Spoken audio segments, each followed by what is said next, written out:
Arsenal ২৩ বছর অপেক্ষার পর শিরোপা জিতেছিল। সেই সাফল্যের পর থেকেই বুকায়ো সাকাকে নিয়ে ভক্তদের উচ্ছ্বাস যেন আকাশ ছোঁয়া। কেউ কেউ তো তাকে প্রাইম লিওনেল মেসির সঙ্গে তুলনা করতে শুরু করেছিলেন। তবে ইংল্যান্ড কোচ থমাস টুখেল সেই আবেগে ভাসেননি। পুরো বিশ্বকাপ জুড়েই গুরুত্বপূর্ণ ম্যাচে সাকাকে শুরুর একাদশের বাইরে রেখেছিলেন। সুযোগ এলো কেবল তৃতীয় স্থান নির্ধারণী ম্যাচে, আর সাকাও হ্যাট্রিক করে বোঝালেন শুরু থেকে থাকলে তিনি কি করতে পারেন। প্রশ্নটা তাই জেগে ওঠে, এই সাকা যদি ম্যাচের শুরু থেকেই শুরু করতেন তবে কি ইংল্যান্ড ফাইনালে থাকতো? ম্যাচের শুরু থেকেই ছিল ইংল্যান্ডের একচ্ছত্র আধিপত্য। ২০ মিনিটেই ২ গোল করে বসে তারা। এরপর শুরু হয় বুকায়ো সাকার শো। ৩৭ মিনিটে মার্কাস রাশফোর্ডের আক্রমণ থেকে তৈরি হওয়ার সুযোগ কাজে লাগিয়ে প্রথম গোল করেন তিনি।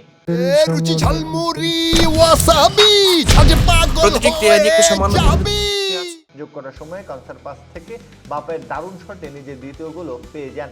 প্রথমার্ধ শেষ হয় ইংল্যান্ডের ৪-০ ব্যবধানে এগিয়ে থেকে। ফ্রান্সের যখন প্রত্যাবর্তনের স্বপ্ন দেখছে তখন আবার সামনে আসেন সাকা।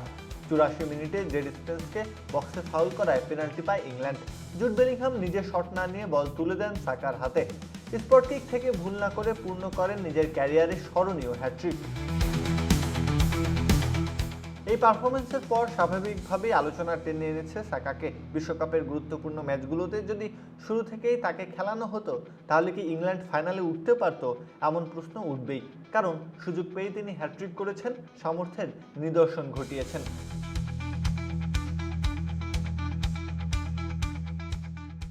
তবে বাস্তবতাও মনে রাখতে হবে, তৃতীয় স্থান নির্ধারণী ম্যাচে প্রতিযোগিতামূলক গুরুত্ব মূল টুর্নামেন্টের নকআউট ম্যাচের মতো নয়।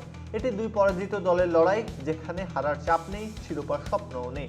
দুই দল একাদশে একাধিক পরিবর্তন এনেছিল, খেলোয়াড়রাও অনেকটা নির্ভর ফুটবল খেলেছেন। ফলে ম্যাচটি স্রেফ যেমন খুশি তেমন খেলো টাইপের।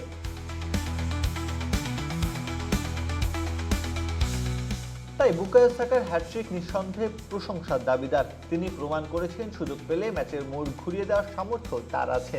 কিন্তু শুধু এই একটি গুরুত্বহীন ম্যাচের পারফরমেন্স দেখে নিশ্চিতভাবে বলা যাবে না সাকা শুরু থেকেই খেললে ইংল্যান্ড অবশ্যই ফাইনালে উঠত। ফুটবলে যদির কোনো নিশ্চিত উত্তর নেই।